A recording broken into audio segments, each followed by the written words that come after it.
My sweet neighbor across the road has been looking for a new dresser or chest of drawers for her teenage son's room for quite some time, and this little disaster is the lucky winner that I'm going to be completely transforming into a handsome new piece of furniture for him.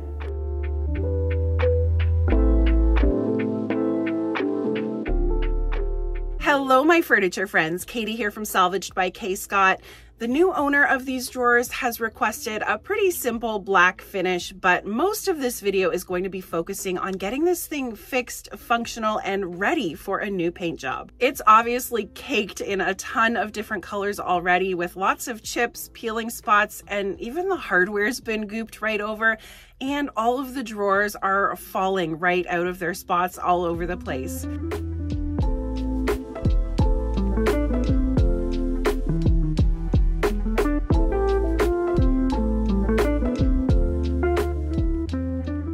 This is all hardboard or MDF panels, but they're all attached to a really sturdy solid wood frame, so despite its appearance, structurally it's in decent condition.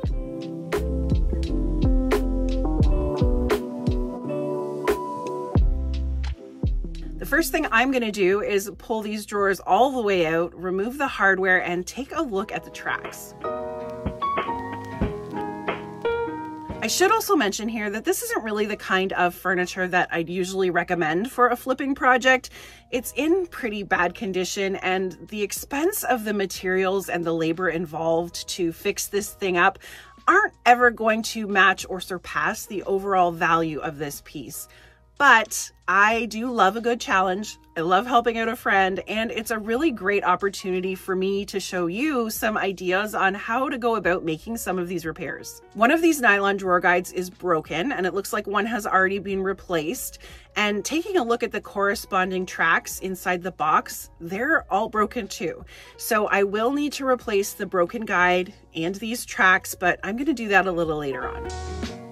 I needed to deal with all of the chunky, cakey, peeling paint, so I cut open a garbage bag and laid it down under the box and grabbed my favorite hardcore, heavy-duty finish stripper, Circa 1850.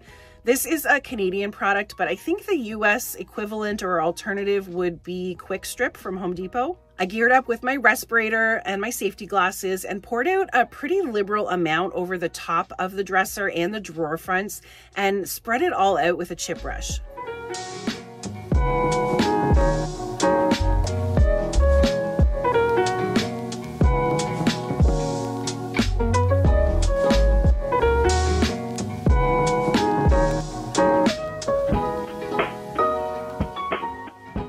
This stuff starts to blister most finishes right away, but I find that it does its best work if I cover it with a little bit more plastic and let it sit on there for about half an hour. I came back with a metal scraper and a bit of recycling to collect all of the goop in, and then I just started scraping up what I could. There was a ton of paint on here, so it was pretty tough scraping, but it did get down to what looks like the original primer layer in most spots, which is fantastic.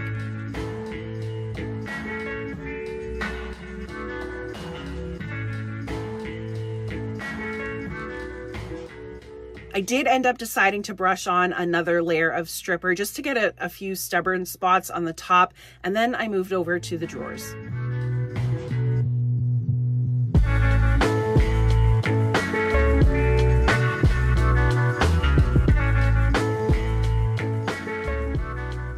All right, well, after 2 rounds of stripper on the top of the dresser and the drawers, I have to admit defeat. I am not going to strip the rest of the paint off of the body of this dresser.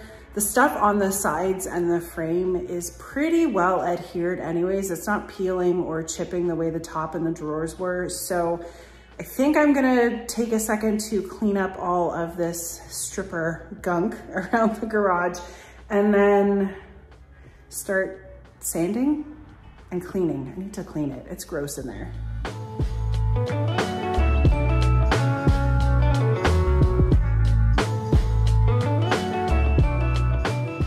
This back panel was looking pretty junky too, so I grabbed a flathead screwdriver to pry it off of its staples so that I can clean it up and get a little better access to the inside of this frame.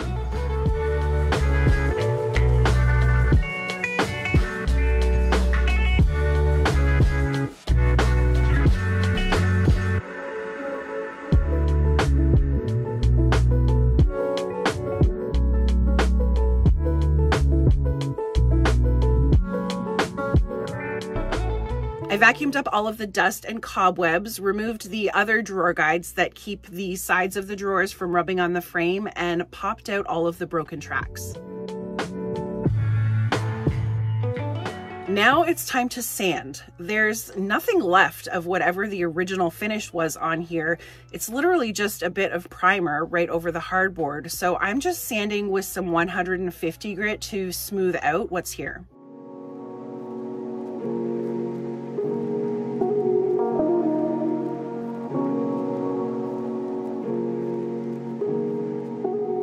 Instead of wasting more time and chemicals stripping the paint off of the sides and the front, because it seemed like the paint was really well adhered on there, I opted just to sand all of the texture as smooth as I could, and then I planned on adding my own primer and paint right on top. But when I got around to the bottom edge on the second side, I noticed that the edge of the paint was coming away from the board. So I started picking at that, and it very quickly escalated to this. I was sanding all of the paint on this side. Just let go. No chemical stripper required. There's always got to be some crazy plot twist.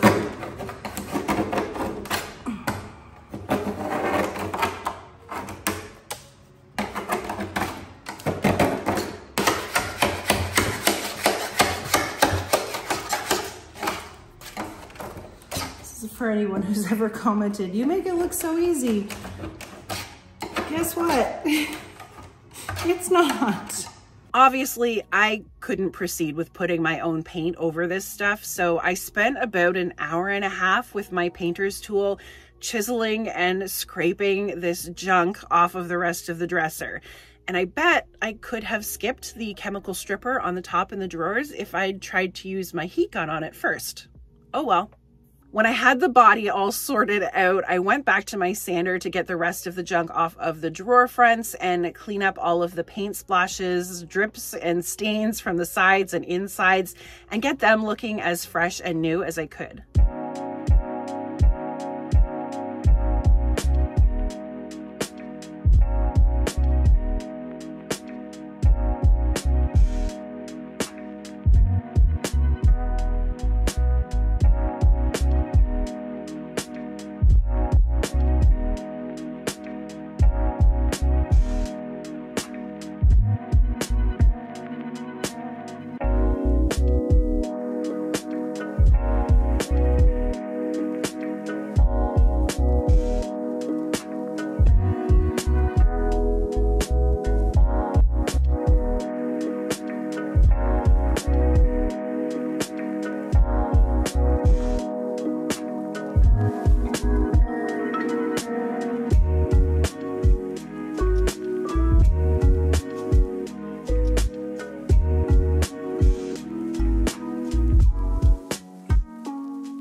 Okay, let's fix this wonky front skirting board. It's attached with these blocks on the inside that are screwed in and a few nails also. So I unscrewed that and just pried it off of the nails. And I'm pretty sure the only reason this was janky to begin with was because it got pushed away by the felt feet that someone had nailed onto the bottom at some point. And then it has just been filled in with 100 layers of paint over the years. So I sanded all of the paint out of the way, seated it back down correctly, and screwed it back in.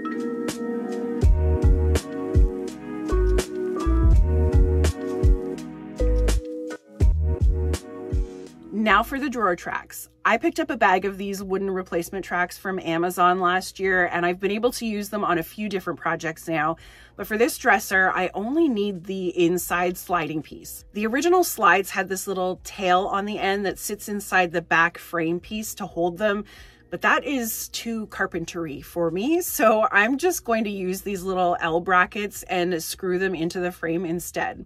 I used the old guys to measure out how long I needed my new pieces to be, chopped them down, and then again used the old ones as a template to mark where I needed the screw holes on the front edge to be. Then I used my countersink drill bit to drill through and make a nice little pocket for my new screws to sit out of the way.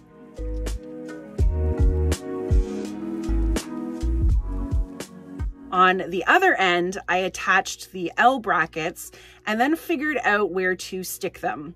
I pre-drilled some pilot holes so that I didn't split the framing wood, and then screwed everybody into place.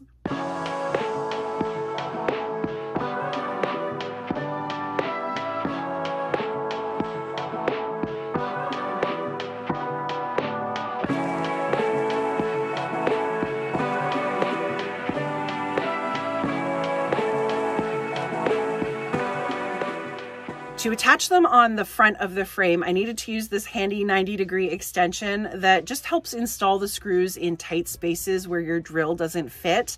And there you have it. I popped off that broken guide piece as well and replaced it with another one from my collection of spare furniture parts, and then added in a few nails to the drawer bottoms wherever they needed. And now all of the drawers sit where they need to, they slide in and out really well, and they don't fall forward when you pull them out. After all of that, I was finally ready to get to painting. I laid out a drop cloth, wrapped the drawers in some pre-taped painter's plastic to keep them clean, and laid everything out. Because this chest is completely made from MDF or hardboard, and that's very prone to moisture damage and swelling, I needed to prime it with my favorite bin shellac base primer. Usually I buy a big quart or even a gallon size can of this because I use so much of it, but today I've got this spray can version, so that's what I'm using. And I'm also using my handy trigger handle to make the spraying process even easier. This stuff is going to create kind of like a candy coating, a hard shell over all of the surfaces to seal them and prevent any of the moisture from my paint or just in the environment later on from being absorbed into that MDF surface. It's also really great stuff for paint to attach itself to, so my new finish will be stuck on there really nicely. Well, that dried, I brought the handles inside and tossed them in an old pot with some water and a little bit of plain white vinegar, and brought it to a boil for a few minutes to start loosening the paint that was on there. Once the primer was dry, I gave it a quick smooth with some 400 grit sandpaper, wiped off all of the dust with a microfiber cloth, and got my paint ready. I chose this Alkyd enamel from Behr in the color black, as per the new owner's moody request. This is a super durable interior, exterior grade cabinet paint that performs like an old school oil-based paint, but it's in a lower VOC soap and water cleanup formula. I've been loving this stuff lately because it has held up to my kids and my dog on my own furniture like a dream, and it truly doesn't need any additional top coating. So I get to save myself that step and that expense. I poured about 12 ounces of the paint into my gravity-fed HVLP pneumatic spray gun, just through a paper paint strainer to catch any clumps that might be in there, and added just the tiniest bit of water, maybe half an ounce, to help it flow through the nozzle a little bit better. I set the pressure on my air compressor to about 40 PSI, and then I tested out my flow settings on the gun on a piece of cardboard to make sure that I liked how the paint was coming out, and then I got to work spraying the chest. I try and keep my gun about 10 to 12 inches off of the surface and keep my wrist locked so that it stays the same distance all the way across, and I like to try and overlap my passes by about 2/3. This paint has great self-leveling properties, so you don't want to try and achieve full coverage with the first coat because you'll be putting on way too much paint and it will turn into a giant drippy mess really fast, so just keep that in mind.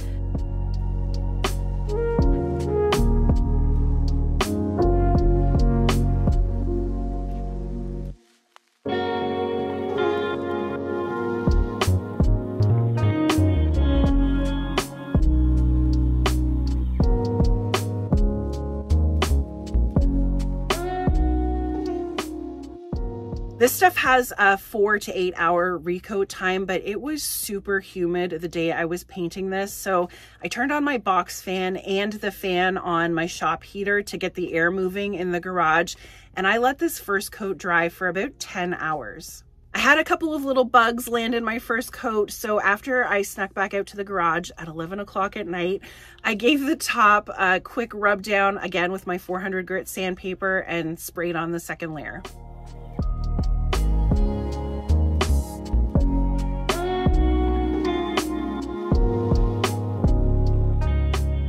I also completely forgot about the hardware soup that I'd made earlier in the day, so I brought my pot out to the garage with some steel wool and just started peeling and scrubbing that paint away. I was kind of hoping to find some nice metal finish under all of that goop, but it turned out just to be plain, boring steel. So when I'd gotten all of the paint off, I laid it out on my cardboard again and sprayed it with a mix of antique brass and gloss black spray paints to get kind of a dark metallic gold color. And then I left everybody in the fans to dry and cure up overnight. The next morning, everything was nicely dry, so I pulled off all of my masking and brought this thing inside to put it all back together.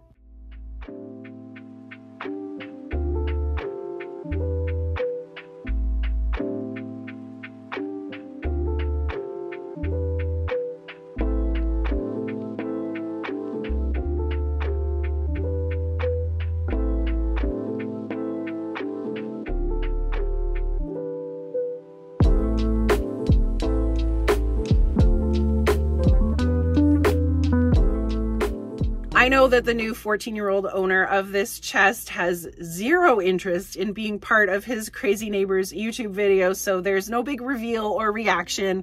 But this little chest of drawers has obviously been a very well-loved workhorse for a lot of different people over the years. And even though it was a ton of work to get it back to a state that I'd let my own kids put their clothes inside, I think it was worth the effort to keep it in rotation for however many years it's got left. Thank you so much for watching along today. I hope you picked up some helpful tips and tricks to use on your own projects at some point. I'll leave some more furniture flips here for you to watch next if you'd like, and I will catch you all next time.